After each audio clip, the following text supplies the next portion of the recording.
我本是帝国忠义闻名的边境将军，却在一夜之间举兵起事，不仅将女帝关进后宫，就连朝中那些反对我的大臣也被全部抄家。外面的文人学子纷纷痛骂我是奸臣贼子，可我不仅没有收敛，反而下旨焚书弹压。原来一切只因我意外魂穿到这个世界。就在元神带领80万大军即将屠灭金国，女帝竟听信谗言，连发12道金令，应赵将军即刻撤军孤身回京。在接到圣旨的那一刻，元神只好听从皇命，可最后却落得被株连九族的下场。而我在看到这个狗血剧情时都被气笑了。你说我只有800人军队，我不挑你的理，就算是8万军队，我也得掂量掂量要不要玄武门对套。但既然你说我有80万边军，陛下何不谋反呢？随即我大手一挥，来人，去把那2个狗太监砍了。我迅速命令全军集结。本将军有话要说。这一声令下，众将士齐刷刷的抱拳高呼：“遵命！”才不到1炷香的时间，军营内杀气便直冲云霄。我傲立于巍峨高台，凝眸俯视着那如蚁群般密集、绵延至视线尽头的大军。诸位将士回望往昔，即是在烽火连天100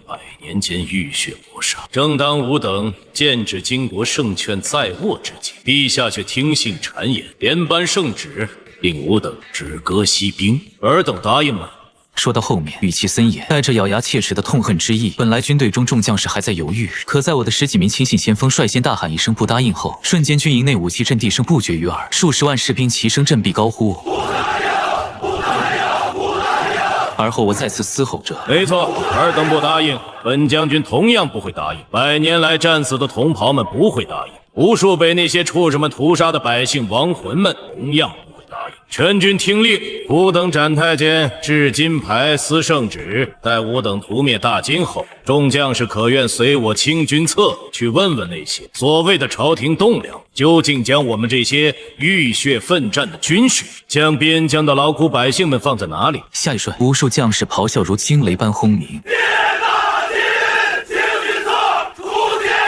看到此等效果，我很是满意，随即翻身上马，高举长剑。众将士随本将军来做一番大事。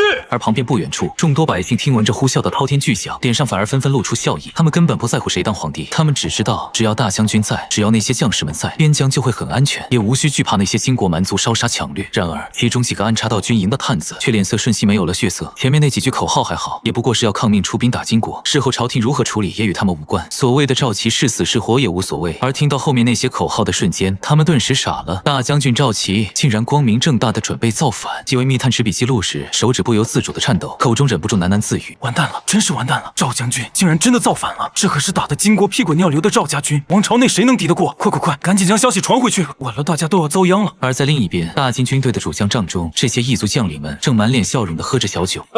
听说有12道金牌与12道圣旨抵达时，那该死的赵齐当场切脱了血，笑死了！吴大金真是命不该绝，否则的话，非要那个狗东西得逞不成。大风的那些蠢货就会窝里斗。倘若吴大金有此等神将效忠，必然会给予其无限的信任。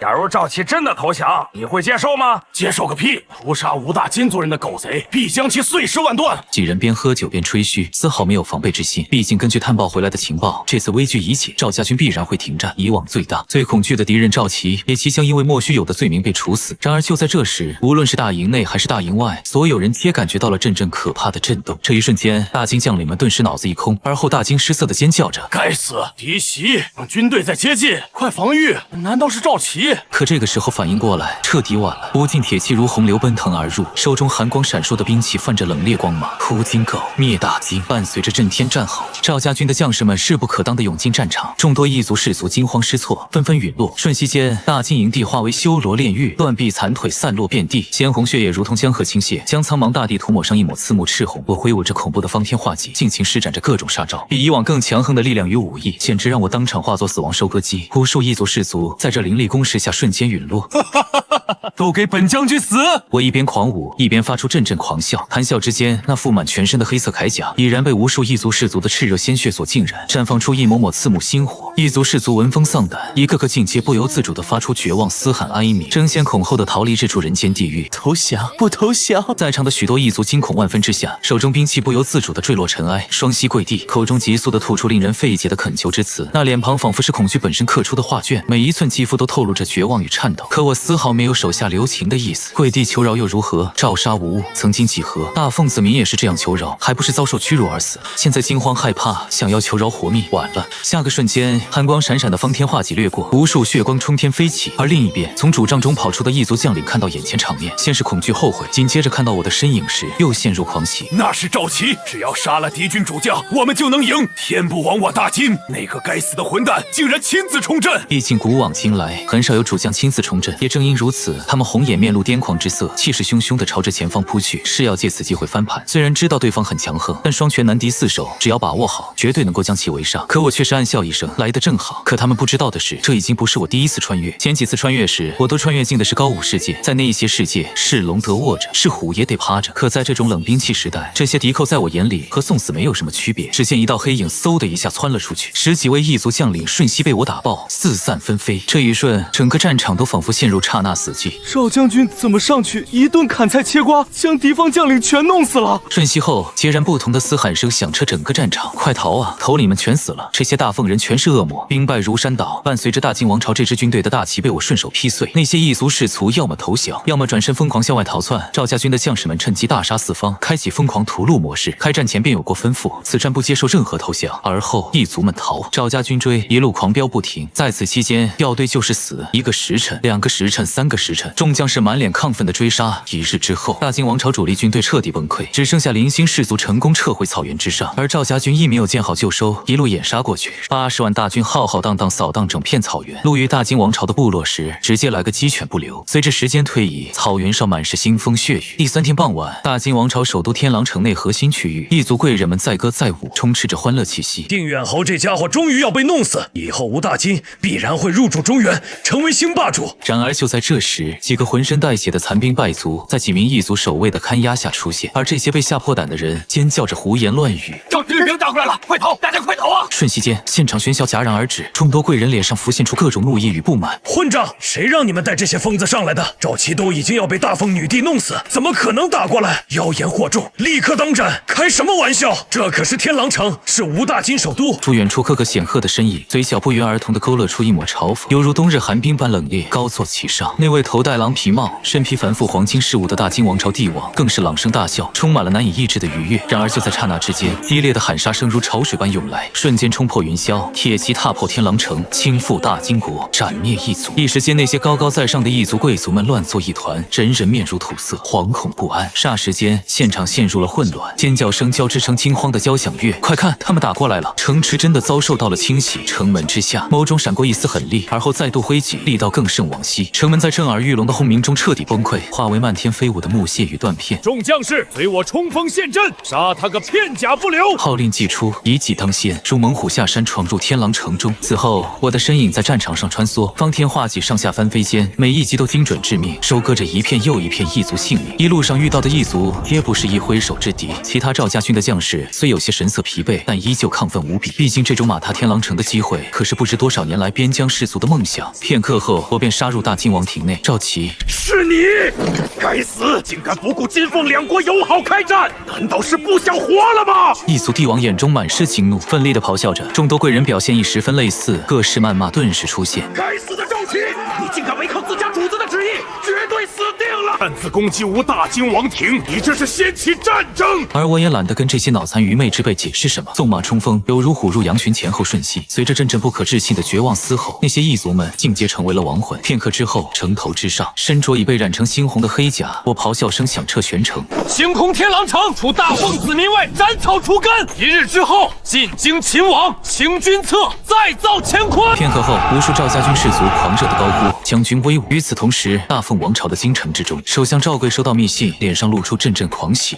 赵齐啊，赵齐，这次看你还不死！违抗圣意，连续12道金牌，你这次死定了！就算是先帝复生，也不敢冒天下之大不韪射你，否则可就是将皇家的尊严践踏成尘埃。至于后面所说清君侧造反之事，赵贵并没有当真。作为老对手，亦或是研究最深的敌人，在他的念头里，我绝对不会选择造反。一起而看，不过是对方打算以自身死亡而为大金王朝送葬罢了。对此，赵贵虽然有些可惜大金王朝那些人年年送来的奇珍异宝，但心情还是相当美妙。除掉了赵齐，便可以权倾天下，想要什么就要什么，甚至可以尝试下更高的位置。想到这，首相眼眸深处涌现出一股股贪婪，仿佛饿狼般盯着皇宫方向。皇宫内大殿中，女帝看着密报，脸上浮现些许怅然若失。哎，忠心是够忠心，可惜太蠢了。区区大金何足挂齿？可惜赵贵这颗棋子抽得太快，只能尽快送下去，送你上路。很显然，这位潜意识中也不会觉得我会造反，哪怕看到了情报，只会觉得有人构陷或者夸大其词。第二日清晨，大殿内在庄严的朝堂之上，密探搜集的情报被公之于众。情报一出，整个殿堂仿若被投入了颗惊雷，气氛骤然升温。此刻，群臣哗然，议论之声四起。下一刻，一名名不同官职的官员纷纷走出。赵齐行事乖张，大逆不道，抗旨不从，意图谋反，简直是罪该万死。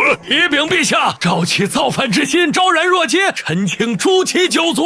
御史大夫所言甚是，臣附议。此时朝堂上，文官也好，武将也罢，大殿之内的众多官员态度出奇的一致，全部想要趁此机会置我于死地。文官们受赵贵的影响，不想让莽夫继续逍遥下去，而武将则是因为现有大部分武将都是世代勋贵出身，根本不想让我这个从小兵爬上来的人一直坐拥大将军席位，骑在他们脖颈之上。见此，首相赵贵嘴角上扬，脸上浮现出得意，仿佛胜利近在眼前。而上方女帝在心底则暗给其中几个判了死刑。虽然她也对我的行事并不满意，但却并不喜欢看着朝堂统一意见。与此同时，我正引领着的80万大军如怒涛般磅礴归来，朝大奉国都进军。就在2、3日后，正当朝堂决议完毕，新一轮圣旨以及钦差出发时，我与80万赵家军已经跨过草原，宛如直插心脏的利刃，一头扎入大凤王朝疆域中，目标京城。此期间路遇城池，各种官吏或吓得望风而逃，或者开门投降。即便是繁华之所，所拥有的战力也不过是上千衙役，跟80万精锐大军相比，完全没有相提并论的可能。转眼之间天亮出发，傍晚之时，我率领80万赵家军已经连下12城。每次抵达之时，都有百姓听闻消息，冒失胡将以云王师。我前身积攒多年的名声，让我不费吹灰之力便获取民心所向。同一时间，大凤王朝帝都朝堂之上，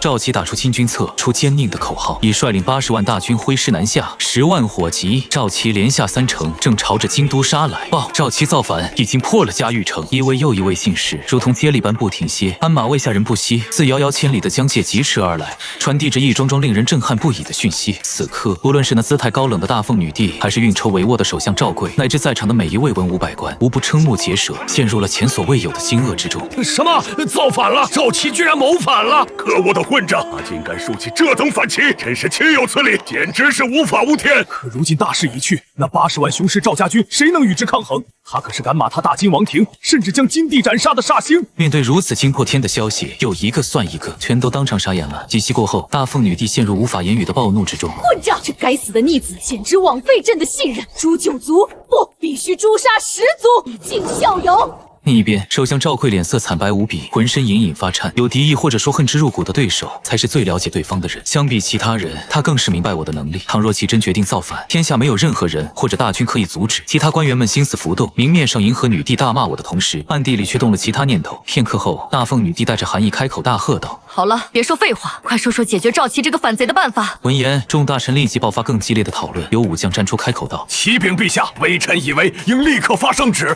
怒斥赵齐谋反行为，以20万皇城护卫军拱卫死守京城，责令四方大军从各个方向围剿，彻底消灭这支叛逆队伍。”亦有文臣大义凛然的建议：“陛下乃是真龙天凤之躯，只要站出痛斥反贼镇远侯，那些赵家军的叛逆自然就放下兵器投降。”其他什么诸如发动勋贵世家的势力抵抗，让百姓当人肉城墙等等离谱建议，同样一个个冒了出来。总之，大多数朝臣都觉得打心底去硬碰硬，根本打不过我与那80万赵家军，只有攻心，利用同情心与仁慈。听着群臣的建议，忽然之间，女帝感觉眼前困境似乎并不那么难以逾越，恰是自信被重新点燃，决定御驾亲征，痛斥反贼，平息叛乱。20万护卫军犹如洪流般迅速集结，严密守卫着京城的每一寸土地，内外皆固若金汤。另一方面，我在短暂的整军休息后，再度挥师，势如破竹，接连攻陷6座重镇，其锋锐直指大凤王庭，仿佛一切阻碍都将化为齑粉，铺就通往权力巅峰的道路。京城之外，15万护卫军扎营守护，主帐之内几10位勋贵将领严阵以待。区区一个泥腿子也敢造反，这次吾等就将其硬生生击败，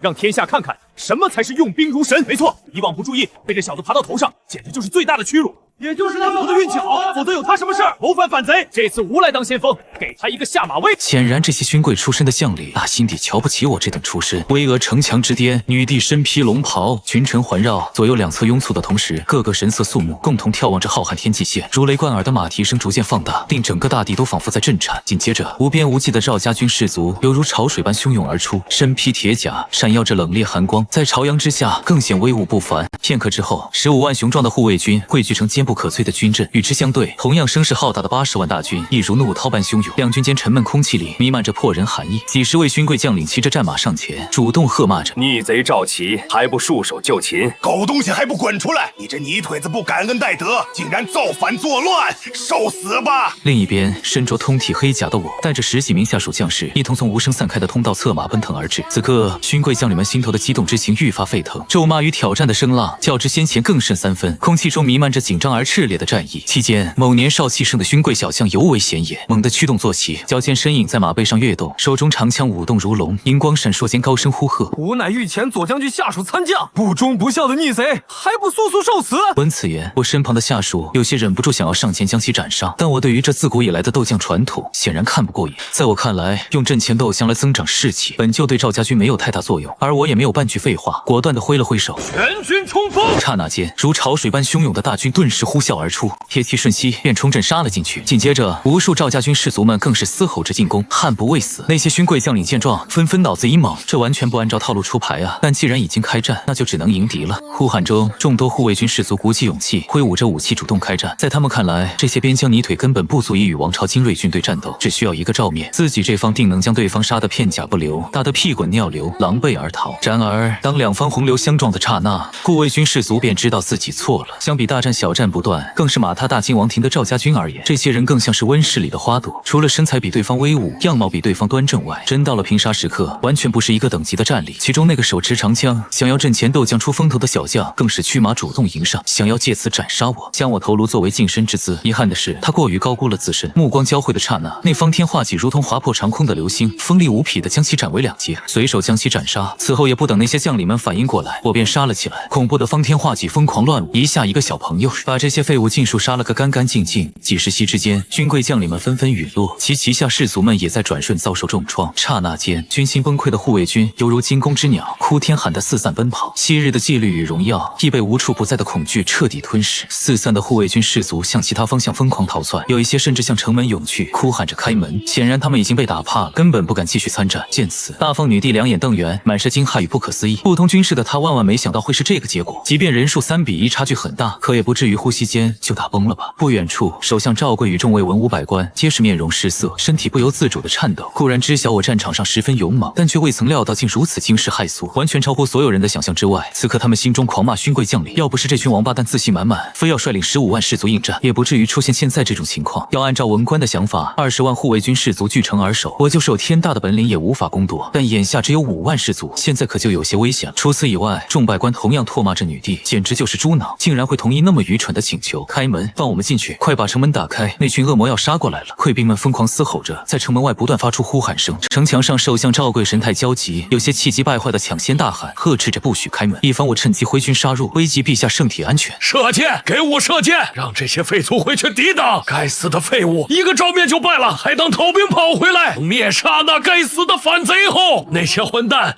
也要统统问罪！瞬息间，无数箭矢射出，很多护卫军士卒当场成了筛子。死亡威胁与恐惧之下，护卫军只能离开城墙，或向其他方向继续逃窜。而赵家军士卒们还真就没有对这些投降之人动手，这也与我下达过的命令有关。毕竟好歹也是同族，相比异族而言，多少留了点情。更何况这些也是我想要收编的有生力量。整个大凤王朝也不能全靠手中的80万赵家军，倘若想要实现心中所思所想，这些人手还是有些不足。另一边，见士卒纷纷投降，首相赵贵气的脸当场就绿了。混账，竟敢向反贼投降，真是该死！必须全都诛9族，以儆效尤。旁边女帝脸色同样铁青，额头隐约有青筋乍起。半炷香后，城外的护卫军已经彻底溃败无踪，要么组团逃跑的没影，要么当场投降成了俘虏。现如今，漫天血腥气息直冲云霄，战场亦是一片狼藉，到处都是残肢断骸。我骑着战马，单手持着方天画戟，神色带着丝丝张狂的上前。这个结果，尔等可还满意？这句质问仿佛一张无形巨手，恶狠狠扇在了大凤女帝与众大臣的脸上，让他们神色青红，交错变换个不停。若早知今日，当初又怎敢那么逼迫，或者说不那么急迫？等到我回京述职实在发难的话，也不会有今天这种境地。此刻看向下方熟悉的那道身影，众人心中有种深深的懊悔，真是失策。万万没想到啊，那赵琦竟然敢如此胆大妄为，一失足成千古恨呐！良久的死寂过后，大凤女帝心中懊悔尽去，只剩下无尽的愤怒，但也无可奈何，她又将难题抛了回来。众爱卿可有退敌之策？此言一出，现场顿时陷入死寂。玩崩了，又想起我们来了，真不想收拾这种烂摊子。此刻众人想法出奇的类似，莫名间全都生出心累，想摆烂的想法。转念思考后，又觉得倘若我带大军攻入后，女帝有没有事还不知道，但他们这些人绝对死定。毕竟对方口号可是很清晰：清君侧，除奸佞。总之，守住才是最好的结果。陛下无需忧虑，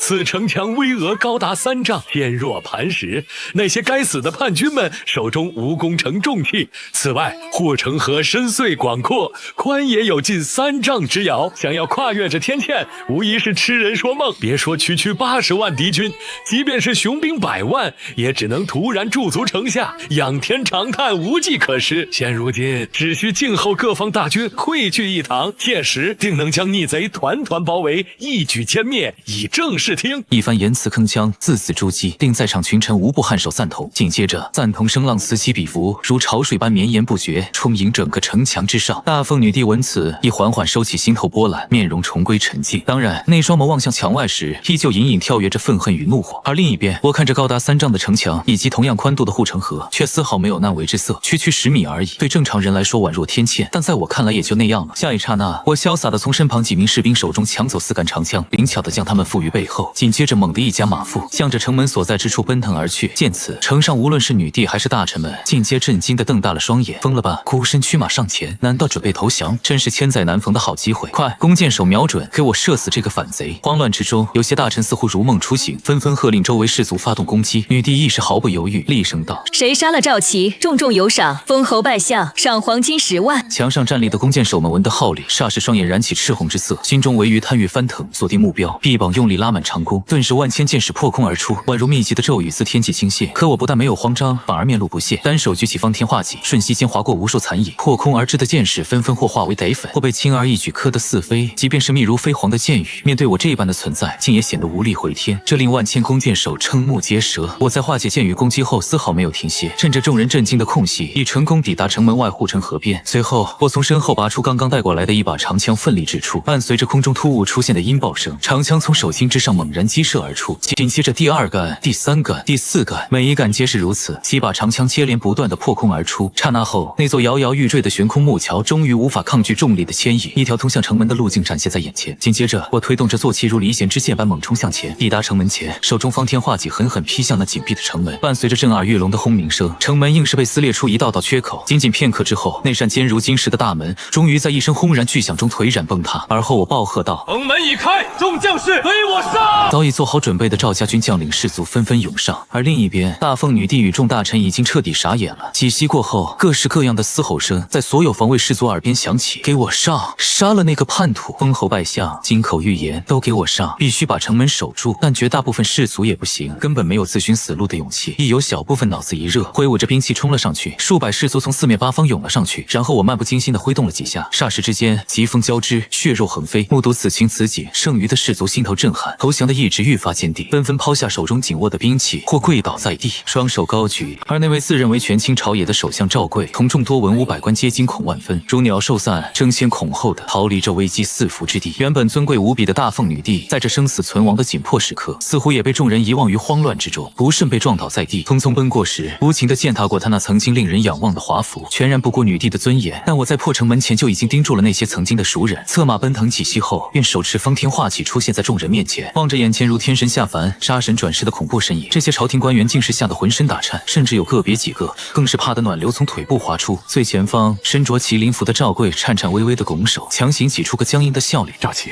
有话好好说，这都是一场误会。”对此我嗤笑一声：“误会？都打到这儿了，你跟我说误会，早干什么去了？”说完这话，手中方天画戟划过一道冷芒，首相赵贵头颅瞬间离体而去，紧接着无头躯体无力地轰然倒在了冰冷地面上。如此骇人的场面，顿时吓得众大臣齐刷刷跪在地上，那叫一个整齐。在跪下的同时，还不忘高声呼喊，为自己进行辩解：“赵大将军，这一切都是赵贵这个奸佞在捣鬼，杀得好！这个该死的赵贵简直罪该万死！下官与这个奸佞赵贵毫无关系，求赵大将军饶恕吾之性命。”事关生命，这些些大臣一个个简直影帝附体，要不是我自始至终都十分了解他们，还真容易被骗到。可惜这注定了白费功夫。还滴着鲜血的方天画戟再度高高扬起。就在这时，有些狼狈的大凤女帝满脸寒霜的高呼：“住手！赵齐，你当真要造反不成？”语气中满怀愤怒。然而我却肆无忌惮地扫视着这个冷艳女子，理所当然地开口道：“没错，我就是在造反。柳若曦，恭喜你成为了大凤王朝的亡国之君。”闻此言，大凤女帝面色骤变，霎时惨白如纸，不由自主地踉跄后退。她怎么也没料到我竟会如此直言不讳，连丝毫的掩饰都不屑施加。早知今日，当初就不应该。此刻大凤女帝柳若曦心潮起伏，良久，那紧绷的情绪才渐渐平复。赵齐，王臣这么信任你，不过是试探，竟然公然造反，有种现在就杀了朕，让天下百姓好好看清你这不忠不义的真面目。说着便闭上眼，女帝深知大局已定，心中仅存的念头便是激怒我，渴求一死，以求解脱，免遭那难以言喻的羞辱与折磨。但很可惜，相比于我曾经的网络对喷记忆而言，如此软弱无力的谩骂，甚至还透露出几分傲娇与可爱。一息之后，方天画戟宛若风雷舞动，瞬间划过道道残影，霎时声声惨叫响起，数十位重臣在刹那间悉数陨落于我手中。整个过程，他们连反抗的余地都未有。而柳若曦听到那些呼喊，身子也不由自主地颤抖起来。她登基不过寥寥数载，芳龄不过双10，面对生死，远非表现的那般无惧无畏。这是一只大手环绕腰间，感受到这些，柳若曦不由自主地睁开了眼睛。瞬间，眼前景象令她心惊胆战，遍地狼藉，在阳光下反射出诡谲的光影，与之混杂的是渐渐官服的残片。柳若曦脑子一空，先是呆愣，紧接着无名之火涌上了心头，愤怒地吼着：“赵齐，你这混蛋，知不知道这些乃是中枢重臣，负责大封各种重要事务，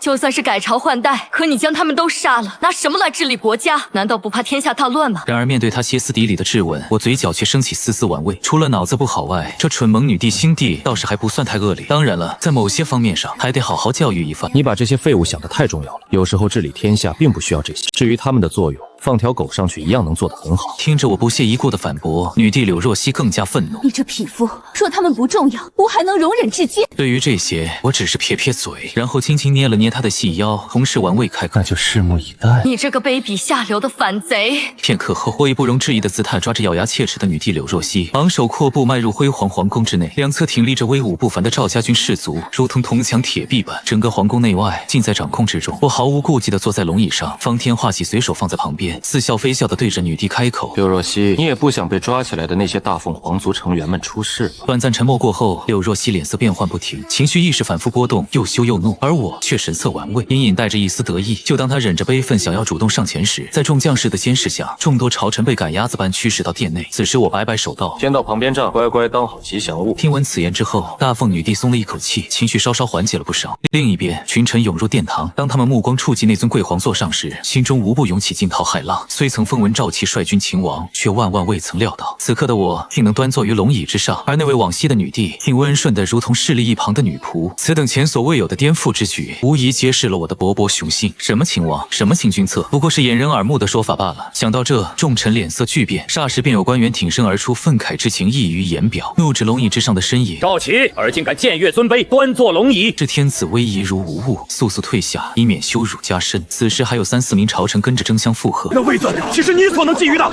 还不滚下来！一介草莽匹夫，竟也妄想触及95之位，真是不知天高地厚。显而易见，我那平凡甚至说低微的出身，在这群不是出生于名门望族，就是出自显赫世家的朝臣眼中，无异于尘埃，且无时无刻都在遭到他们打心底的蔑视。即便如今时局人为刀俎，我为鱼肉，亦无法改变。那根深蒂固的傲慢，仍驱使他们做出无异于自掘坟墓的行径。或许在这些人心中，人出生便分为3、6、9等，可我深知这天下是人民的天下，人理应生而平等，而天下理应为公。我挥了挥手，语气淡漠中透露着残酷无情：“来人，将这几个白痴拖出去就地斩首。脑子是个好东西，希望你们下辈子能长出来。”话音落下的瞬间，10几名赵家军士卒便毫不犹豫地将人拖走。观此情景，诸位大臣顿时心神动摇，接连数人踏步而出。侯爷，御史刘大人仅是失言之过，其罪尚不及生死之叹。我常向来以宽容著称，从未有因言获罪之先例。侯爷您如此独断专行，可曾虑及天理轮环？此举未免过于严苛。听闻我从容地点了点头，眉宇间透着深思熟虑后的坚定，确乎言之有理。此语一出，身前数人瞬时脸色舒缓，眼神中透露着如此可笑的洋洋得意感。然而还没等他们再次开口，我便直接下令，顺便把这几个白痴也一起拖下去斩了。真让人晦气，如此浅显的过失竟也会犯？难道在你们心中，朕还不值得被尊称一声陛下？非常的直白，直白到令在场群臣头皮发麻，神色呆滞。你竟然要造反，这不是很明显吗？朕就是在造反，现在才看明白，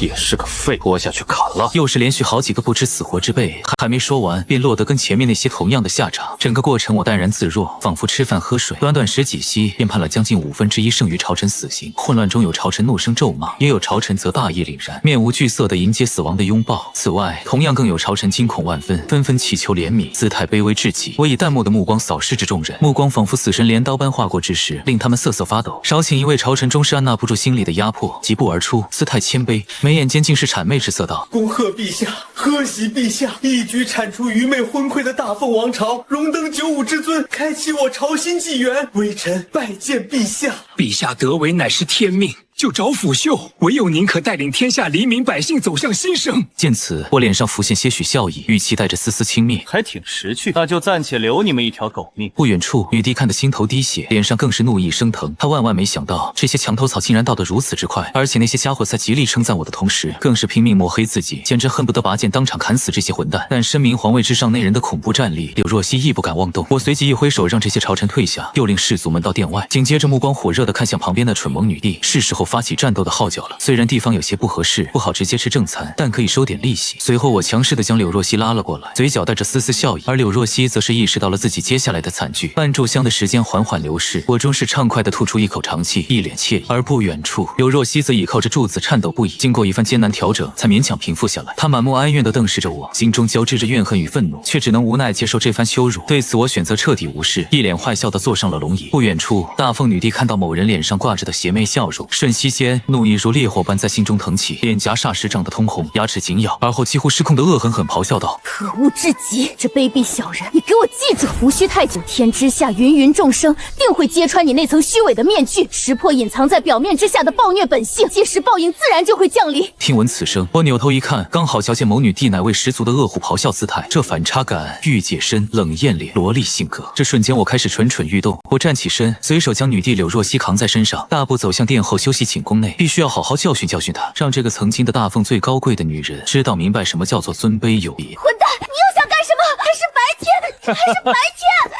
朕想干什么就干什么。在此同时，大凤王朝的辽阔疆域内同样风云变幻，暗流涌动。诸多镇守边疆的大臣，乃至显赫的王侯贵胄，在获知赵远侯赵齐统帅大军进京擒王的消息后，亦是满脸震惊。在他们看来，对方竟然造反，实在犹如天方夜谭一般。正常而言，慷慨赴死成就中军之名，才是真正可能出现的情况。不过短暂的沉寂过后，这些大臣与王侯们立即兴奋起来。如今的情况对他们利益更大，无论谋夺权力也好，亦或是顺势抢了天下也罢，全都是再合适不过了。有了我在最前方背负骂名，后续阻力实在是太小。各个不同区域，一名名王臣们不约而同开始发号类似的命令，召集部下进京平乱。哈哈哈！大鹏一日同风起，扶摇直上9万里，时机已到，随吾进京。嘿嘿，柳若曦，这皇位你既然坐不稳，那就让叔叔来做吧。整个大凤王朝一夜间步入紧张氛围，就连民间百姓也感受到了危机。此外，那些怀揣着不好意图的阴谋家同样召集亲信，四处散播我谋反的消息，一系列脏水与黑锅尽数扣在了我的身上。但紧接着，后续密探传回的消息将很多人直接打懵了。什么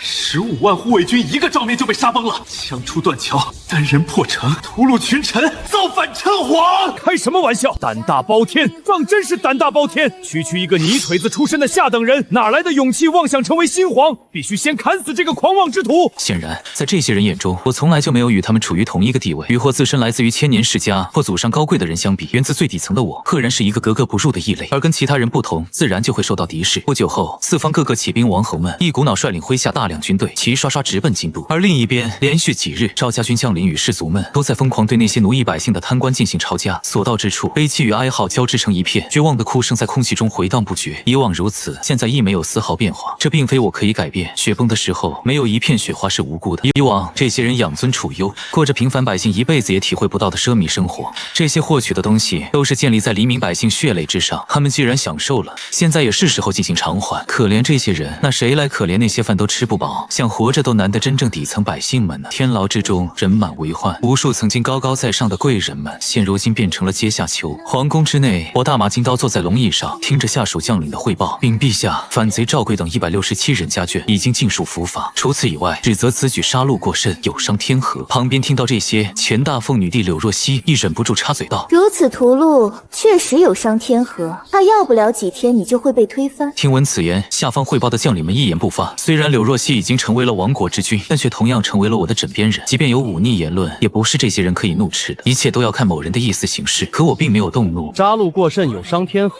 真是太可笑。这些冠冕堂皇的话，不过是为了糊弄人罢了。朕看他们不是劝，而是真真切切感觉怕以后自己也有这么一天，想要阻止最坏的结果，提前留下条退路罢了。可惜在朕这里，这点小伎俩根本行不通。说罢，我森然威严横扫内外，语气冰冷的再次开口：既然能享受曾经的权势，那就必须一并接受付出悲痛代价的结果。朕不接受任何妥协，也不接受任何所谓的劝慰，一并激法下狱，有意者杀，无意者贬为苦力。前大凤女帝顿时咬牙切齿：混蛋，迟早有你哭的那一天！就在这时，有人上殿，急得头盔都跑掉了。启禀陛下，前王举兵20万，已经直奔京都而来。话音未落，又有几名士卒匆忙来报：陛下，大事不好，河王举兵30万，秦王进京。报西南封疆大臣霍天举兵15万，北域镇北大将军起兵20万。零零散散加在一起，已达100万之上。柳若曦闻声，脸上露出冷笑：听见了吧？天下皆反，现在你又能如何？百姓他们本就没有发言权，只会被世家驱使代表。而我听到这些军情，不由反喜。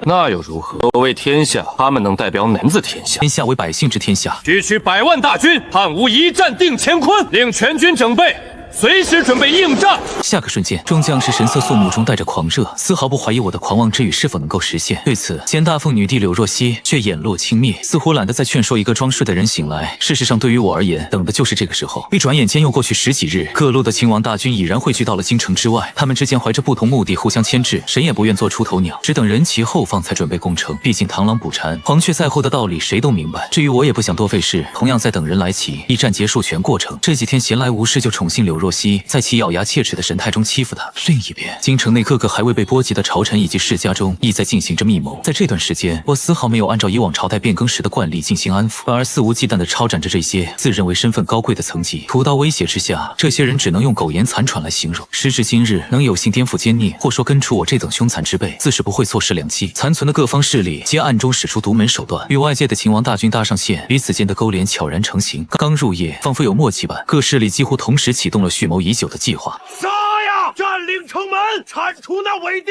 然而那支由家丁仆役与忠诚死士拼凑而成的混杂队伍，才靠近城门，便猛然间遭遇了伏击。中计了！这分明是个陷阱！可恶，我们被算计得如此彻底！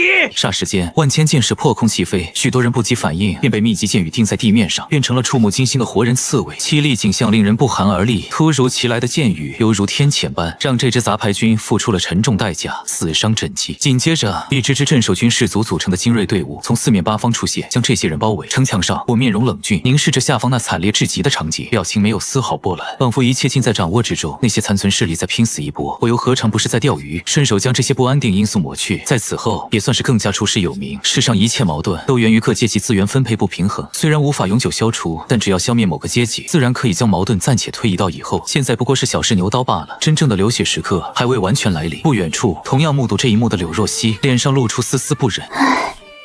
杀戮是无法解决所有问题的。我冷冷地回道，但可以解决制造问题的人。城外潜藏在黑暗中的各联军看到这一幕，亦只能选择退去。既然无法取巧，那就只能真刀真枪的硬碰硬了。次日黎明，城门外各势力联军汇聚成一股气势恢宏的洪流，黑压压的士卒延绵不绝，令人心生敬畏。各路势力的首领与高层人物犹如群星荟萃，一个个聚在一起，周身环绕着清新与精锐，脸庞上挂着精心雕琢的虚假笑容，彼此间展开了错综复杂的交涉，言辞之间都暗藏着权谋与算计的无声较量。在他们看来，首日也就是互相放狠话的阶段。前方不远处，负责喊话的下属正在齐声呼喊着反贼猖獗。总之大体意思就是唾骂我反叛行为，会自身率军前来披上层伪善的外衣，顺便再打击一下赵家军的士气，提前削弱对方反抗情绪，为接下来的生死大战做好提前准备工作。在那呼喝者身旁，簇拥着数名来自各方势力的勇猛将士，逆贼、奸贼、恶贼可敢一战。他们纷纷齐声高呼，是要展开斗将之战。此情此景与前者相比，无外乎动摇军心心、打击士气等等。然而，对于见识过我非人表现，并且跟随我马踏大金王朝皇庭的众赵家军而言，这原本应该起到的作用丝毫没有产生。在其看来，外边叫骂的那些白痴们根本不懂什么是军心，更不懂什么是民心。城墙之上，我看着下面的场景，脸上划过丝丝狂笑，手一伸，方天画戟在阳光下闪耀着寒芒。下个瞬间，众将士可有胆量与朕出城迎敌？话语方歇，空气骤紧，以我为中心席卷四方的呐喊，起初如闷雷在胸，最终咆哮如同烈火燎原，点燃了整个京都城。50万赵家军的勇士们无一不被这股激情所吞没，心脏与血脉共鸣，手中兵器在阳光下闪耀着冷冽光芒。众人齐齐扬手，向苍穹发出震耳欲聋的狂笑。城外百万雄师闻声，霎时面容失色，惊骇之情溢于言表。无论是正慷慨陈词的文臣谋士，还是那些豪言斗将，来自各方势力的悍勇将士，乃至那些位高权重、实力超群的首领们，无不在这一刻心绪动摇，面色巨变，或被那如潮水般涌来的愤怒吼声所震撼，胸中翻腾；或在心底暗暗权衡，利益与风险如同天平两端摇摆不定；更有甚者心中忐忑、焦虑难安，种种情绪交织缠绕，织就错综复杂的画卷。在这时，那座不久前刚经历修葺的城门在轰隆巨响中开启，瞬息后，我身披黑甲，傲然跨坐着雄壮战马出现，在晨光下，手中紧握的方天画戟闪烁着丝丝冷芒，而后我一马当先，如同破晓时分的第一缕光芒，锐不可挡地冲出城外。各势力大军中，我麾下众将同样紧随其后，他们个个身经百战，眼中燃烧着不屈斗志，誓死追随。盔甲与兵器在阳光下交相辉映，散发着森然杀意。面对着数量上远超几倍的敌军，我没有选择龟缩于城墙之后，相反主动挥师出击，将被动转为主动。狭路相逢勇者胜，而挂逼更是可以战无不胜。见此一幕，那各势力头领当场就看傻眼了，紧接着又醒悟过来，脸上洋溢起嘲讽笑容，且大声讽刺着：匹夫就是匹夫，连这么简单的激将法都中了。那家伙都称帝了，居然还跟当将军时似的主动冲锋在前，真是没脑子。还以为能有多难，没想到竟然如此。来之前多少有些高看这个泥腿子了。这可是千载难逢的好机会，只要杀了他，赵家军不攻自破，吾等联合100万大军还能被打败？哼，那赵齐简直是自寻死路。看来无需再分别进攻，现在正好直接搞定那个无脑反贼。而另一边，那些原本在前方念着习词的文臣谋士们，有些慌忙地向后离去。他们也没想到，我竟然不按照套路出牌，口水战才刚开始，自己等人正准备大展英姿呢，居然二话不说直接开战。莽夫，真是莽夫！然而，旁边叫嚣斗将的那些各势力将士们，则脸上露出狂喜。最终目标伟地就在眼前，倘若能斩杀我，可以说这场大战便可以博得头筹，建功立业，荣华富贵，扬名天下，全都近在咫尺。想到这，便一窝蜂嚎叫着举着兵器，主动上前迎了上去。伟帝受死！吾乃西南大将刘子渊，特来杀你！但几息过后，两方相遇的瞬息，方天画戟在空中划过，这一瞬音爆炸响，众敌将只感觉耳鸣目眩，然后就再也没有了。然后10几个战斗力不弱的将领直接被秒杀了，绝大部分唯有2个反应晚了，没有赶上第一波攻击的漏网之鱼，成功活了下来。见到眼前非人一幕，2人脸色转眼惨白，当即吓破了胆，想要逃走，但现在才想着跑，已经来不及了。路过的我又是顺手一招，再度将这2个余孽斩杀，全程就像吃饭喝水般轻松，甚至都没有多看这10几个将领一眼。自始至终，我的目标都很明确，便是那些势力的头领和高层们。这100万大军看起来庞大，但只要能够做到在千军万马中斩敌手如探囊取物，可对于前世在高武世界当了数百年缩头乌龟的我而言，今日一战又怎能不尽兴？同一时间，也看到这场景的众多势力头领亦被我的表现给吓得瞪大双眼。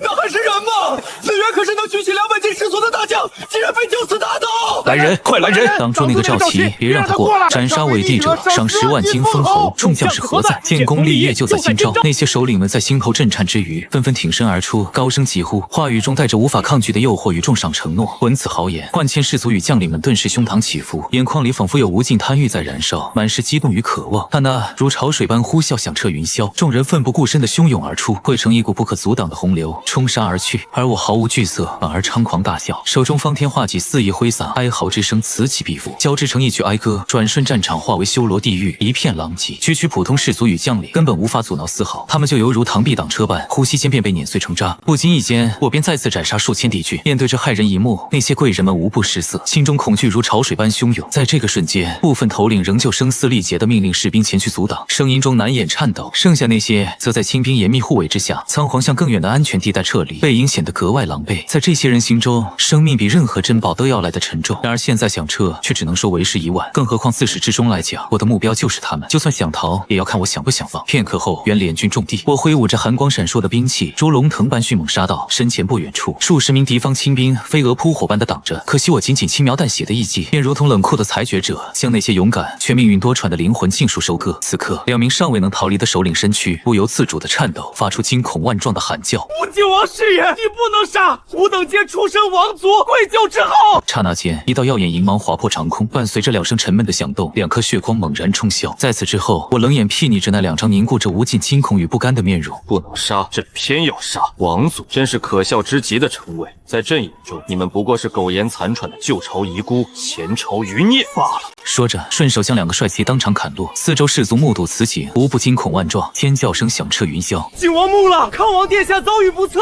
快逃！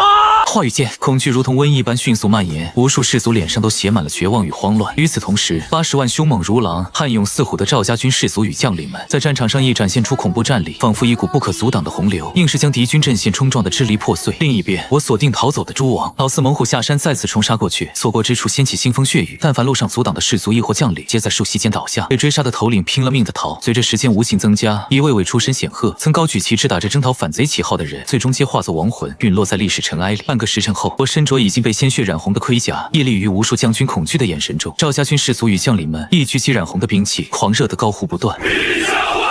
城墙之上，同样看完整个过程的大凤女帝，脸上亦写满了骇然、震惊、恐惧、后悔等等情绪交织。倘若她早知我有这种恐怖战力，也不会傻乎乎的作死，只会将我像祖宗一样供起了。然而这个世界上没有后悔药。而另一边，赵家军士卒与将领们开始打扫战场，此役攻破联军120万人马，造成对方20万死伤，溃卒40万，收缴俘虏60万。原本80万赵家军亦因此损伤万余人。到了后来，联军士卒与将领们看见我的目光，二话不说便吓得嚎叫着表示投降，武器通通丢得老远，双手高举跪在地上，生怕一个不顺眼便被顺手砍杀。为此我没有彻底走火入魔，到俘虏都杀。大丈夫有所为有所不为，这些兵士并无过错，他们也只是听命行事罢了。此后几日，京城内再度掀起腥风血雨，之前的那些漏网之鱼们，以及曾经搜刮民脂民膏的世家势力，全部遭受大清洗，数不尽的金银珠宝从座座奢华府邸内运了出来，将原本有些空荡荡的国库都塞满了，甚至说临时建了8个大型仓库，才堪堪塞下。对此，一直在执政期间为钱财头疼的柳若曦，更是恨得咬牙切齿，不住咒骂那些该死的世家为国之蛀虫。虽然他本身就将那些势力当作检出目标，进行集权时的阻碍，但也万万没想到居然藏了这么多金山银山。倘若早知道，就算承受骂名，也会疯狂抄家。假如早早拥有这么多财富，也不至于毫无还手之力。当然了，实际上而言，这就是想想罢了。看过我在战场上的非人表现后，柳若曦心里就明白，只要我想反，即便100万大军也没办法阻止。数日之后，京都战役的轰动消息如疾风般席卷了四面八方，一刹那，众多显赫世家与势力皆闻之色变，心生骇然。赵齐单枪匹马就破了100万大军，斩杀18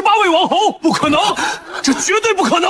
区区匹夫一个泥腿子罢了，他怎么能？各个不同府邸内皆传出类似的不可置信尖叫声。这一日，亦有不知多少精美器具被摔得粉碎，但无论他们相信也好，不相信也罢，事实都不会因此改变。转瞬之间，随着一支支威风凛凛的赵家军队伍赫然矗立于城池之外，那震撼人心的气势，让所有的怀疑与不信都变得苍白无力。铁一般的事实，如同晨曦之光穿透了深夜帷幕，让人即使闭目塞听，也无法再逃避其光芒万丈的存在。于是乎，睡石湖将以迎王师的场景在各地四面开花，那些本土势力们的掌权者，一个个面带谄媚的主动屈服。前后不过10几日，吴朝便彻底取代大凤王朝，站在他的尸体上重新焕发生机。此时的大殿上，我坐在龙椅上，看着下方稀疏的朝臣以及大量的将士，微微皱眉。经过2轮清洗，还活着的前朝文臣已经所剩无几，再加上新制度出现，3公之位空缺，9卿之位也是矮个子里拔高，由某些人临时负责。这样下去可不行。听着寥寥无几的朝臣请求下旨寻找大贤为国效力，担任职务，我想了想便同意了。虽然不想这样，但巧妇难为无米之炊。即便是想要学习前世朝代开科举，收寒门子弟为官，可现如今却没有足够的人认识字，国家还需要运转，让那些大字不识的士族们以及满脑子陛下无敌，只想冲锋陷阵的将士们赶鸭子上架，还是有些太过于为难人。如今还是需要先找些人过渡才行。下朝以后，我回到后宫，只能找柳若曦去火气了。治国第1天砍太快了，早知道留点人好了。找柳若曦去火气。治国第2天，这些将士除了陛下无敌外，只会冲锋陷阵，没有一点头脑。头疼去火，治国第3天，心烦去找傲娇女帝，真好玩。又是10多日后，皇宫深处，我躺在龙床上，连续的治国居然让我感到无比疲惫，而柳若曦则舒展着娇躯，慵懒十足地说道：“现在知道打天下容易，治天下难了吧？当初吾便是如此，天天头疼各种事情，希望你能坚持得更久。”我挑了挑眉，脸上挂着玩味。不够久吗？那就让你好好见识一下。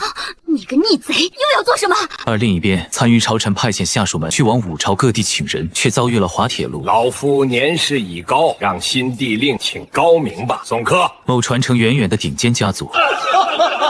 区武夫也配让吾等效力？滚吧！无论孔家还是其他任何学子，都不会有人为篡夺大奉正统的国家效力。无数不同的地方皆出现类似的情况。10几日后，大殿之上，听着朝臣沮丧着脸汇报的相关情况，我脸色宛若寒冰。好，朕真是给他们脸了。既然不愿意为国家出力，那就该承担后果。听到这一席杀气十足盛言，几名朝臣当即跪下，大声阻止道：“此举必将天下大乱，这会毁掉整个五朝。不可！是啊，陛下，这会毁掉整个五朝，也会让天下大乱。”然而面对此等言论，我露出冷笑。既然那些所谓的世家们不配合，就别怪我直接掀桌子。不想好好玩，那就都别玩了。总之解决不了问题，那就解决制造问题的人。与此同时，一只飞鸽带着残酷使命从京城飞出，跨越千山万水，直奔各个城池。而那些世家势力们在挥斥方遒过后，亦大摆酒席，开怀畅饮的同时，说着类似的蔑视言论。区篡国者没有任何背景和祖上余荫，只是靠着狗屎运起来的泥腿子，也配让吾等效力？真是个天大的笑话！就在这时，一群赵家军士卒怒吼着咆哮而入。见此，众文人先是大惊，而后怒声道：“该死！这是慕容世家，你们这些匹夫竟敢如此！”可没等说完，士卒身后便传来将领冰冷的审判话语：“慕容世家罪不容赦，奉旨抄家。”下个瞬间，士卒们红着眼睛，挥舞着兵器开始清理。期间，慕容家主看着一个个亲属，一个个原本可以带着家族走向繁荣的中流砥柱们死亡，状若疯狂的气血嘶吼着：“该死！吾慕容家有何罪之有？”后方将领语气淡漠，轻飘飘地传达着我批下的罪名：莫须有。在临死的瞬息，慕容家族听到这3个字，恍如被电击般心头狂震不已。莫须有，这是原大凤皇朝那些文臣们曾经默默安在袁振远和我身上最大的罪名，现如今又被用在屠戮世家势力的身上，因果循环，天道报应。怒急攻心之下，刚要准备反击开骂时，一名士卒便挥手砍死了他。正所谓秀才遇到兵，有理说不清。在同一日的苍穹之下，16家显赫世家的辉煌灯火骤然熄灭，惨遭灭门之祸，且家业被无情的剥夺。这一连串惊天动地的事件，如同狂风暴雨般席卷了整个五朝。这个新生国度瞬间陷入了前所未有的动荡与震撼。可我明白，要让一个以人为本的国度获得兴盛，这是必须要做的一步。百姓已经苦得太久了，他们已经忘记了自己曾经是怎么活着的。而我清理掉这些贪官污吏、祸害百姓的世家的原因，就是要告诉百姓要怎么活，要怎么样才算活着。外界风起云涌，变幻不停。然而京城皇宫大殿之上，给朕死命的背！2个时辰背不会，赏20军状。明天随机抽查，错误1次10军状，不设惩罚上限。我指着简陋模板上的拼音字母，一边读一边教，同时还不忘发出威胁。下方不远处，一群面容愁苦的将领正焦虑地抓挠着头皮，神色近乎崩溃。对于这些目不识丁的粗犷汉子们而言，近来日子过得如同身处炼狱，痛苦不堪。不远处，前大凤女帝柳若曦款款走到身旁，看着旁边这位越来越看不懂的男人，心中写满了费解。倘若将那活字印刷公布，自然可以引发文坛盛世，造就新朝昌盛。可你却采取暴力手段，不惜名声强横地清洗所有氏族世家。听到这话，我嗤笑一声：哪有为什么？不过是朕愿意罢了。等到强制推行，所有黎民百姓都认识字，朕倒是想看看那些所谓的读书人还有什么好得意、好自豪的。届时场面一定很有趣吧。而另一边，大大小小的世家、宗族等势力正紧锣密鼓地进行着种种筹备工作，仿佛盛大幕前的序曲悄然奏响。明面上，五朝风平浪静，宛如镜湖无波，深邃而宁静。然而在那不为人知的暗流之下，却是风云际会，暗潮汹涌。各路阴谋家、野心家们暗中角力，蓄势待发，只待风云变幻之际一飞冲天。随着时间缓缓流逝，赵家军的扫盲工作正在以飞速狂飙。曾经为几十亿人完成消灭文盲、做出巨大贡献的拼音字母，在这个世界中同样展现出了应有的威力。加上死亡危险的刺激，基本上所有氏族都强硬记住了读法。世界上没有天生的蠢材，只需要适时给予一点鞭策，所有问题便会迎刃而解。简体字亦表现出自身的优势，简单易懂，便于书写。当然了，那些不同的世家势力也暗地里搜集了相关情报。据说当晚不知多少人气得打碎了各式精美器具。在他们看来，读书是一件神圣的事，也是非常高大上的行为。万般皆下品，唯有读书高。不过也仅限于拥有殷实家境或祖上蒙殷或出身高贵的人才拥有这项权利。那些士族、百姓、农民等等，都是一群泥腿子，根本不配读书。倘若真让赵齐做成，他们这些人岂不是无法再维持自身高高在上的状态，再也不能用出身、知识等等来蔑视其他人了吗？这对世家们而言是万万不可容忍的事。于是原本还想做好充足准备的各方阴谋家和野心家们纷纷争相跳了出来。各城市附近一股股所谓的山贼、强盗等早被剿灭的存在，宛若杂草般疯长出来。今天刚刚剿灭几波，明天就又冒出来更多，专门对付普通百姓。只要镇压军出城剿匪，那些人要么消失，要么跑路。一时间脑不胜脑的将士们纷纷挠头抓狂，却又别无他法。论战斗能力，这些人完全可称无敌，但玩起脑子来，800个加在一起也不是各自城池那些世家势力们的对手。3日后，身处皇宫的我亦得知了各地情况。对此，我的方式很简单，一如既往的简单粗暴。找不到土匪，那就用世家势力们代替。大军在手，还讲什么道理，玩什么脑子，通通清洗。无论是否有关，只要怀疑就足够了。而这样一来，那些世家自然会把真正的匪供出来。某座庄园内，觥筹交错，笑声不断，同时各式各样或嘲讽或蔑视的话语亦不断传出。那群莽夫已经被我们耍得团团转，现在估计天天犯愁呢。没错，这天下终究还是世家的天下，区区你腿子也配执掌天庭？我呸！再拖些时间，到时候一呼百应，天下皆反，那小小皇帝自然会死无葬身之地。来，为我们未来的胜利干杯！然而就在这时，气势汹汹的赵家军士卒们已经将这里团团围住。门口的家仆顿时吓得前去汇报：不好了，老爷，门外有一群大头兵将这里围了，个个带刀，来者不善！众人立即大怒，起身骂着：区一群士卒如此猖狂，丹阳军的世家资源无数，一些士卒还能轻易对付？传我命令，立刻召集家兵，替我把他们全数拿下！就在话语落下的同一时间，那威猛的领队将领已率众士卒毫不犹豫地撞开大门，闯入府邸。期间任何胆敢阻挡之人，皆遭利刃无情斩杀，一刀断生死，铁血无情。面对这群猛如恶狼、凶似修罗的赵家军士卒们，无论是忠心护主的家仆，还是老练沉稳的管家，都仿佛秋风中落叶，无力回天。转眼间，昔日洋溢着欢声笑语、富丽堂皇的庄园，便被一股阴冷肃杀之气笼罩。下个瞬间，仿佛死亡审判般的声音响彻四方。丹阳周氏一族勾结废宦，罪不容赦，使抄家灭族，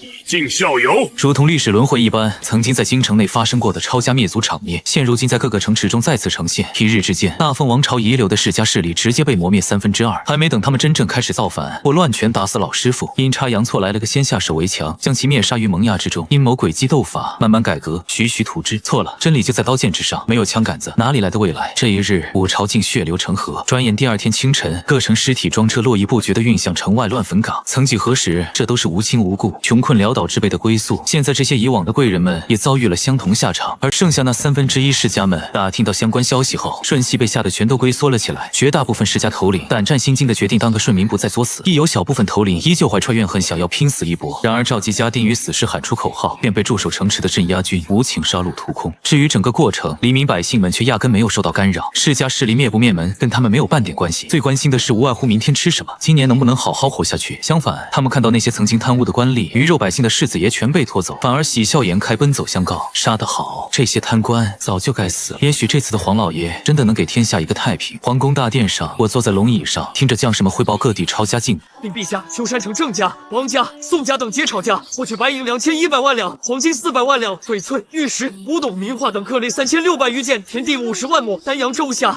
屠苏家、娄家等已灭，获取白银，田地40万亩。阳城李家已灭白银3000万，充公田地60万亩。此时此刻，一个个夸张的数字从满脸红光的将士们嘴里带着丝丝激动说出。龙椅不远处，柳若曦听得头皮发麻，满脸呆滞。虽说之前京城抄家时知道世家很富有，但万万没想到各城池那些世家势力更是拥有着座座金山。如此恐怖的财富加在一起，甚至比整个大凤王朝所有年的税收总数都高上数10倍。我脸上挂起轻笑，哼，还真是流水的王朝，铁打的世家。但可惜碰到朕，算他们倒霉。既然已经灭了2/3，那剩下那1/3也没有存在的必要。着令，今日起公布新策，所有土地皆收为国有，按照市场均价补偿。从此以后，所有农户按照人口免费分配土地。只有租赁使用权，没有买卖权利。收成其一上交国库，其9留为自用，可自行买卖。另外，灾荒地区免征赋税，从国库拿出粮食赈灾。还有设立商税专门征缴队伍，暂统一按照每次交易利润的30%上交。凡偷税漏税者，第一次100倍罚之，第2次1000倍罚之，第3次斩。今日起废除所有主仆合同约束，农奴欠债合同同样作废。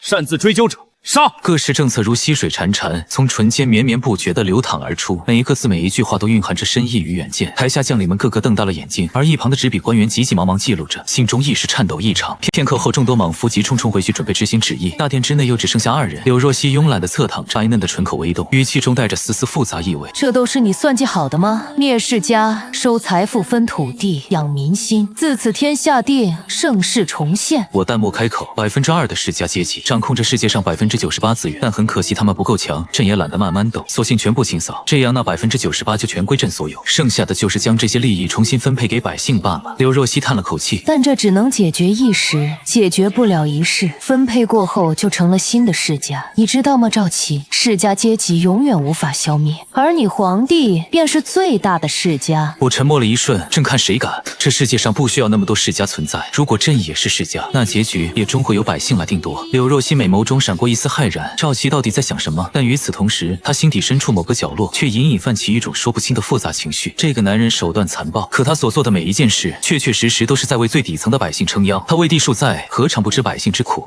只是身在局中，被世家掣肘，什么都做不了。而他却以最简单粗暴的方式，将他曾经想做却不敢做的事，通通做了个干净。随着道道圣旨下达，那些初步掌握拼音、勉强学会简体字的士族们，成了各城内最好的旨意宣传员。前后不过几日，就连乡间农户都知道了相关内容。对底层人而言，这些无疑是数不清的天大喜讯。欠地主的债通通作废了，卖儿卖女当奴隶的过去亦随着旨意通通推翻。此外，还有免费的田可以种，而且只需上交1成粮食，不需要缴纳其他杂税。而在一座座奢华庄园以及华丽府邸内，则再次响起怒骂与打杂声，商税竟然需要缴纳3成，何等残暴！均价强制收购，这跟明抢有什么区别？合同作废，不可能！不救不放又能如何？很显然，利益分配不均时，必然出现反抗。不仅那剩余1/3的世家势力们开始狗急跳墙，就连那些曾经靠买卖赚翻的商人们也开始蠢蠢欲动。不过这些都在意料之中，无论哪个世界，变革都是需要流血的，而我毫无畏惧，更没有半分不忍。为了更美好的未来，完全不介意来个千里浮屠。接下来几日，那些拒不服从旨意的世家，又一次被赵家军士族们破门而入，喜闻乐见的抄家再度重复上演，将士们轻车熟路的执行，没收金银珠宝归为国有。这次家仆和管家等外人倒是活了下来，无罪释放后，通通还了自由身，赶回原户籍地与家人团聚，等待分配免费耕种的土地。随着又一波抄家财富入账，五朝国库总额再度攀升，给赵家军将士的赏赐也就相当于9牛1毛而已。紧接着，一个个大型建造工程纷纷启动，修路、修城墙、修房子，主打一个4亿消费，由无数世家势力100年、1000年积累买单。其中水泥亦被弄了出来。除此之外，露天煤炭、高温蒸炉、制盐等等方法皆陆续出炉，开始造福千家万户。虽然我并不是所有的都知道，但只要提出一个想法、一个研究方向，再设置好堪称无人可以拒绝的超级奖励，自然而然会有很多匠人想尽办法实现。重赏之下必有勇夫，此乃千古不变的真理。而另一边，再次经历新一轮抄家后，残存的世家势力们终于看明白了，武帝赵琦就是个强盗，彻头彻尾的暴君。均价收购土地还真算是人证了，毕竟我完全可以明抢，但却给了钱作为补偿，虽然少了点，但总比人财两空要好多。反抗就是死路一条，打不过那就跑，只要去往其他王朝，凭借世家的智慧与积累，总有一天还可以东山再起。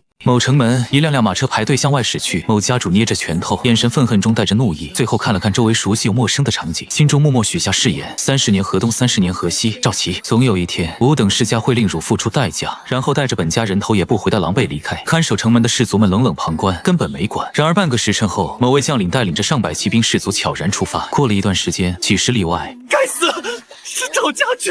难道连最后一点希望都不给吗？正大光明出现的将领满脸坦然回道：别乱说，我们现在可不是赵家军，而是刚刚落草的山贼。你睁着眼睛说瞎话，连脸都没蒙一下，当不是瞎的吗？好了，别说屁话了，浪费我们时间。等清理你们后，我们就接受招安上岸了。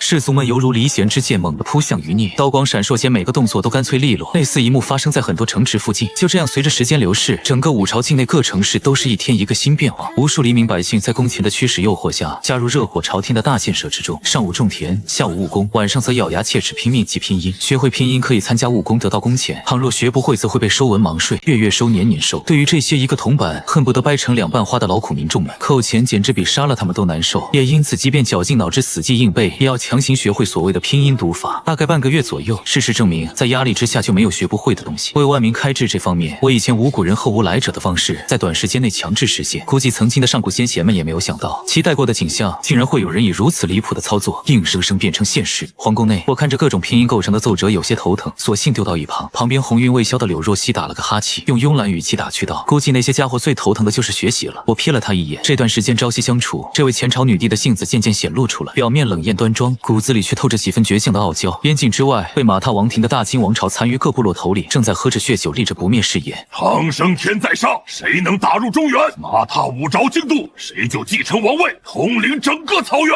各大帐内将领们蠢蠢欲动，有人提醒赵齐的恐怖战力，头领们却嗤之以鼻，单手破城门。如此荒谬的言论也信？没见过挂逼的人永远想象不到挂逼有多离谱。几日后，大殿上传令使快马加鞭送来情报，报大金残余各部落集合联军50万，已突破雁关，绕开其他城市，直奔京都而来。众将领大怒，纷纷请战。该死的蛮夷！陛下，末将请战，杀他个寸甲不留。龙椅上，我脸上却露出丝丝喜意，真是瞌睡送个枕头，来的正是时候。最近抄家灭族，杀了快20几万世家势力的人，还取消了大量奴隶，让其恢复平民级。现在正好抓一波异族人，让他们当牛做马干活。整军迎战，真亲自御驾亲征，彻底覆灭大金余孽们最后的士气。第二天便带着20万赵家军放弃可以据守的京城，直接正面迎上。2日后遭遇敌方先锋30万人马，我懒得思考，也不想费事，抄着方天画戟便开着无双般杀了过去。将士们一习以为常的怒吼着向前冲，杀光那些金狗！陛下都冲过去了，兄弟们，建功立业就在京超。一族头领们见到我身影时，反应如出一辙。那是五朝帝王，你能取其首级，上千羊万牛，外加万顷草原。10几个呼吸后，奖励还没喊完，我已经杀出一条血路冲到跟前。几名头领大惊失色，刚要求饶，晃眼间便只感觉天旋地转，意识消散。前后不过片刻，大金余孽的头领们便尽数死在方天画戟下。此后，我手中方天画戟注入浑身力量，猛然一甩，前方500米内仿佛被一抹神秘力量骤然净化。路上一族士卒甚至来不及发出一丝哀嚎，就已化作漫天血雾。紧接着连续10几道白光闪耀，战场上多了10几条血雾通道，以及10几个深邃的巨大深坑。那一刻，整片战场陷入死寂。长生天，那是长生天的化身，我们必须臣服。一族们二话不说，丢掉兵器，跪地疯狂磕头。赵家军士卒则齐声呐喊。此役斩杀10万，收押俘虏37万。回朝后，我淡然吩咐，将那些异族分批拉到各城，作为劳改犯，筑城、修路、帮工、挖矿、耕地都可以，服役10年可归还自由，并分配城中户口。众将领眼睛发亮，暗戳戳决定必须给自己分管区域多弄些劳动力。消息传遍五朝，民间沸腾，而残存世家庄园内则响起阵阵咒骂声。然而外敌并未就此罢休。4月草长莺飞，边境外各异族王朝摩拳擦掌，准备联合瓜分五朝这个大蛋糕。东方大梁王朝80万大军压境，西方几个中型王朝合计60万联军出动，南方几10个山林部落凑出100余万杂牌军，北方高原王朝发兵50万，零零散散加在一起，合计近300万大军。部下天罗地网，气势汹汹来袭。当日大殿上，一支支信鸽将四方蛮夷动向传到皇宫之内，瞬间响起阵阵嘲笑声。区蛮夷也敢进犯，真是不知死活！末将请战，陛下。给末将10万大军，必然大破敌军。末将只需3万。众将士你一言我一语，互相抬杠，越说越离谱，全然不将300万蛮夷联军放在心上。我嘴角露出些许笑意，轻咳，瞬间现场安静无声，威严的声音响彻金銮殿。既然那些蛮夷想找死，就成全他们。这次除了留30万守城外，东南西北4方各派30万大军，合计120万，杀戮为主，俘虏为辅，一路打到各个王朝境内，将其灭国。此外，开通自主报名渠道，动员百姓作为后勤运输，可分配塞外100亩荒地耕种。本次大战中灭国功勋者可封王。瞬息间，众将领瞪大眼睛，呼吸加快，一个个热血上涌，兴奋到喘起粗气。各城隍榜张贴后，无数百姓争相踊跃报名。各个报名点上，一群群浑身肌肉的大汉们拥挤着，根本看不到尽头。五朝以恐怖的效率运转起来，还未等异族正式入侵，各路大军已迎头而上，主动奔向各自战场。2天后，东方战场率先交锋，大梁主将轻蔑指挥80万大军压上，区30万大军阻击，不是纯粹送菜吗？绵羊数量再多，也别想打过虎狼。同一时刻，五朝将领满脸兴奋，兄弟们，建功立业就在今朝。两军轰然相接的瞬间，大梁士卒便被打懵了。五朝士卒个个如天兵下凡，轻描淡写一挥，便将铁甲骑兵击飞，如同稻草人。将领们更是挥舞兵器，凿穿军阵，如同利刃切光。什么情况？那些五朝士卒为什么这么强？根本就不是人。前后不过片刻，80万异族大军便被正面打崩，心态崩溃。无数士卒哭爹喊娘，四散逃窜。后勤的200万百姓见对方如此之菜，也嚎叫着冲上去痛打落水狗。为什么一个老汉都比我力气大？这些中原人怎么变得这般离谱？一个时辰，80万大军被包包了饺子，无一人逃脱。南方、西方、北方3个方向如出一辙，什么军阵，什么计策，在绝对实力碾压下，通通起不到一丝卵用。异族将领被一群籍籍无名的士族暴打到怀疑人生，各个战场上单人破城。1个月的功夫，四周异族王朝尽数亡国，五朝疆域比之前整整大了10倍。那些异族皇帝权贵被押送回京，我连见都懒得见，直接叫人收入天牢。而我与柳若曦之间的关系，也在这漫长的征战与治国岁月中悄然发生着变化。某日深夜，我处理完堆积如山的奏折，揉着太阳穴走入后殿。柳若曦正倚窗望月，月光洒在她冷艳的侧脸上，美得不似凡间之人。又在想什么？我随口问。她沉默片刻，忽然轻声道：“你真的在乎那些百姓吗？还是只是为了巩固皇位？”怎么突然问这个？我做了10年女帝，天天想着平衡各方势力，天天被世家掣肘，到头来什么都没做成，百姓依旧苦不堪言，国库依旧空空如也。她转过头看着我，眼中有一种说不清的意味。你用最粗暴的方式砍掉了所有障碍，我恨你夺了我的江山，可你确实比我做得好太多太多。我怔了一下，随即笑道：“这算是夸我？算是承认事实。”他别过脸，别得意忘形。我走到他身旁，望着同一轮明月，沉默良久后开口：“其实我来自很远很远的地方，在我来的那个世界，有过比这里更惨烈的历史，也有过比这里更辉煌的文明。百姓被压迫了千年万年，可却有一个人站出来砸碎了枷锁。他告诉百姓，人生而平等；他告诉人们，星星之火可以燎原；他告诉我们，小同志，世界上没有什么千岁万岁，唯有人民万岁。是他让所有人都能吃饱饭读上书，而我不能让悲剧在这里重演。”柳若曦微微侧手，眼中浮现出前所未有的认真。你的那个世界是什么样的？很复杂，有好人有坏人，有光明有黑暗，但有一点和这里一样，百姓想要的从来不多，不过是吃饱穿暖安稳度日。他默默点头，没有再说话。但那晚之后，他看我的眼神里少了几分怨恨，多了几分他自己都未必察觉的温柔。又一日，我在后花园练武，方天画戟舞动间虎虎生风，每一击都带着恐怖的力量。柳若曦不知何时走到廊下，静静看了许久。教我。他忽然开口：“教我武艺。”他抬起下巴，用女帝的姿态说出了一句不太像女帝的话：“我不想永远只能站在你身后。”我打量了他片刻，忽然笑：“行，不过丑话说在前头，我教人可不会手软。本宫堂堂大凤女帝，还怕你一个泥腿子不成？”从那天起，每日清晨后，花园中便多了2道身影，一个霸道凌厉，一个倔强不服。柳若曦的天资确实不错，虽然基础薄弱，但胜在心性坚韧。被摔倒了爬起来，被打疼了咬牙忍着，从不喊停。而在那一次次的拆招、过手、近身缠斗中，2个人之间的距离似乎也在不知不觉间拉近了许多。有一次，他被我一招扫倒在地，仰面朝天喘着粗气，忽然冒出一句：“赵琪，如果当初你没有造反，我们会不会是君臣？”不会。我伸手将他拉起来：“以你那些大臣的德行，迟早要弄死我。”也是。他低声说了句什么，声音太小，我没听清什么。没什么，继续。他红着脸又举起了木剑。转眼间1年过去，五朝以前所未有的速度发展着。各城市内一个个身材健壮的百姓，大摇大摆走在水泥路上，商业街上叫卖声此起彼伏，乡间农户拉着新式去园里耕作，猎户们结伴上山，能追着老虎满山跑。四方远征群如脱缰野马般一路打到世界尽头，战利品源源不断运回五朝，无数朝贡的货品被运往国内，为五朝的基建添砖加瓦。一道道牵引百姓前往新领土开荒的圣旨发到各城镇，离五朝越远，给出的免费可耕种土地越大。无数百姓争相报名，那些残存世家分子们最终绝望地发现，他们已经被时代彻底抛弃了。城墙上的简体字公告一个字都看不懂。与普通百姓相比，曾经以饱读诗书为荣的他们，活像一群大文盲。什么公共厕所、公共马车、水泥等等，皆是闻所未闻。熟悉的事物消逝，陌生的接踵而来。虽然依旧生活在这里，却对这个新生的五朝有种说不出的疏离感。此刻，残余世家分子们心中升起无尽惶恐，世家阶级已经彻底消亡了。当时代洪流来临之时，除了被淹没以外，任何阻拦和想法都是螳臂当车罢了。又是几年光阴如水。某日夜里大雨倾盆，我独自站在御书房门前，望着雨幕出神。书房内那副老牌匾已被我丢弃，换成了全新的4个大字：天下为公。可我体内那股已经到达极限的力量隐隐躁动。自从半年前开始，无论如何修炼，实力便再也无法寸进。在这片低武世界，仿佛有一道无形的屏障横亘在前方，怎么都突破不了。这片天地太小。又在发呆。刘若曦撑着油纸伞走来，站到我身旁。这10年相处下来，她早已不复当初的敌意与怨恨。虽然嘴上依旧偶尔骂我逆贼，但语气里的嗔意比恨意多了不知多少倍。若曦，我忽然叫了她的名字。你信不信这个世界之外还有更广阔的天地？她微微蹙眉。你又说胡话。不是胡话，我能感觉到这片天地的尽头并非真正的尽头，在更远的地方有着远超你我想象的力量存在。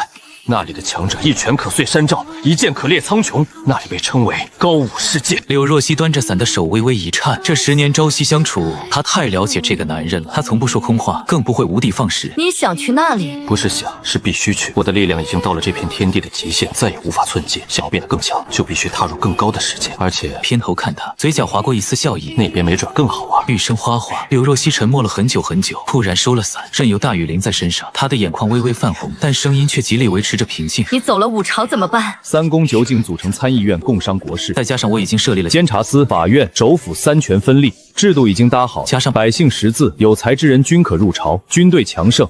国库丰盈，就算换条狗坐在龙椅上，也能维持几十年太平。你就是这么不负责任的人。负责？朕打下了天下，灭了世家，分了土地，赶走了异族，让百姓吃饱穿暖，这还不够负责？我挠了挠头，他说不出话来，只是在雨中狠狠瞪着我。雨水顺着他冷艳的面庞滑落，不知是雨还是泪。我没说那个负责。别瞪了，我伸手替他挡了挡雨。朕问你个问题。什么？跟朕走不走？柳若曦浑身一震，瞪大了那双漂亮的眼睛。那个高武世界，强者如云，危机四伏，但同样也有着这片天地永远看不到的风景。你可以变得更强，强到不再需要依靠任何人。我看着他，语气前所未有的认真。你跟我走，还是留在这里过太平日子？雨幕之中，两个人对视良久，最终柳若曦深吸一口气，抬起她那沾满雨水的下巴，用当女帝时最傲然的姿态开口：“本宫堂堂大凤女帝，岂会惧怕区区新世界？”顿了顿，她的声音忽然低了下去，低到几乎被雨声淹没。而且谁放心让你一个人去？指不定又惹出什么祸来。我大笑出声，笑声穿透雨幕，回荡在整座皇宫之中。数日后，武朝迎来开国以来前所未有的盛大祭祀庆典，大街小巷挂满五彩灯笼与织锦。清晨的第一缕阳光穿透薄雾，照耀在金碧辉煌的祭坛之上。香烟缭绕，钟鼓齐鸣，缓缓步入祭祀现场。身后柳若曦紧随，在后方群臣将士步伐庄重肃穆，数不尽的百姓从四面八方汇聚而来，衣衫整洁，脸上写满狂热。万岁！武帝陛下万岁！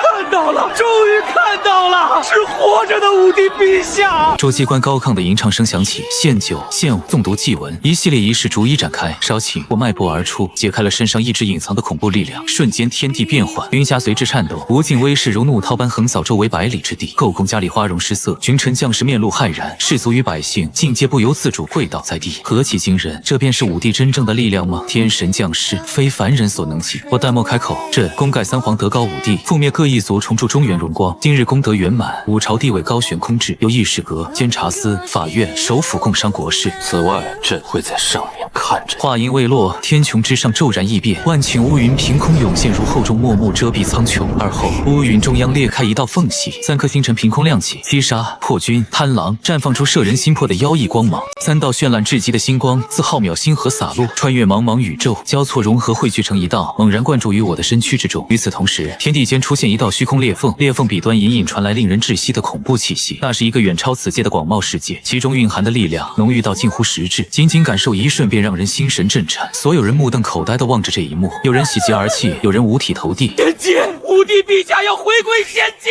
了！我转身最后看了一眼这片亲手缔造的江山，看着那些跪伏在地的百姓和将士，看着远处已经焕然一新的京城，看着更远处那一片生机勃勃的大好河山。10年的时间，从一个魂穿而来的异客，到覆灭前朝、横扫天下的一代帝王，全民扫盲、教化天下，覆灭世家、征伐异族、统一世界。我做了太多前人不敢做也不想做的事，值得吗？看着那些百姓脸上发自内心的笑容，答案不言而喻。我伸出手握住了身旁柳若曦微微颤抖却坚定不退缩的手。走吧。他的声音很轻，但眼神很亮。下一刻，两道身影腾空而起，携着漫天星辉踏入了那道虚空裂缝之中。星光湮灭，裂缝合拢，苍穹恢复如初。唯有祭坛上方天空中三颗星辰的虚影经久不散，仿佛在永恒守望着这片大地。地面上无数百姓仰望苍穹，泪流满面。武帝飞升了，武帝万岁，武朝万岁！哭声震天动地，经久不息。可虚空里却传来一道我的回音：不，你们要记住，是人民万岁！虚空通道之中，周围是扭曲流转的星光与混沌。柳若曦紧紧攥着我的手，指尖微微发凉，害怕。我偏头看他，做梦。他嘴硬道，但手上的力道出卖了一切。我笑了笑，望向通道尽头那越来越清晰的光芒。那道光中隐约可见连绵不绝的巍峨山脉，每一座都高耸入云，瀑布如银河倒悬。更远处有恐怖的气息在天地间碰撞，宛若神魔交战。那种力量的层次，比他在武朝展现的巅峰实力还要强上何止100倍1000倍。浓郁到近乎实质的天地灵气扑面而来，仅仅感受一瞬，体内那已经停滞许久的力量便隐隐有了松动的迹象。那道无形的屏障出现了裂纹，只要踏入那个世界，突破便指日可待。那个世界，柳若曦同样感受到了那股恐怖气息，美眸中闪过一丝凝重。真的有比你更强的人？不止更强。我眯起眼，嘴角划过一丝兴奋的弧度，强到你无法想象。在那里，我这点实力呼吸连入门都算不上。柳若曦深吸一口气，忽然松开我的手，挺直了几倍，恢复了那副女帝的傲然姿态。既来之则安之，本宫连亡国都经历过了，还怕什么新世界？再说了，她偏过头，嘴角勾起一抹淡淡的笑意，眼中闪着狡黠的光。上辈子你欠本宫一个江山，这辈子就用一个新世界来还吧。我愣了一下，随即大笑。虚空通道尽头的光芒越来越盛，越来越近。就在即将踏入的刹那，我忽然感知到了什么。那片世界的深处，极其遥远、极其幽深的某个角落，有一道极其隐晦的目光穿越了无尽虚空，落在了我的身上。那道目光中既有好奇，也有审视，仿佛一位高居云端的存在，正饶有兴趣地打量着一个不速之客。我眯起眼，嗤笑一声，那股压迫感确实恐怖，但也仅仅如此。前世穿越进高武世界，当了数百年缩头乌龟的记忆犹在，那种寄人篱下的憋屈感，我这辈子再也不想体会第二次。管你是谁，神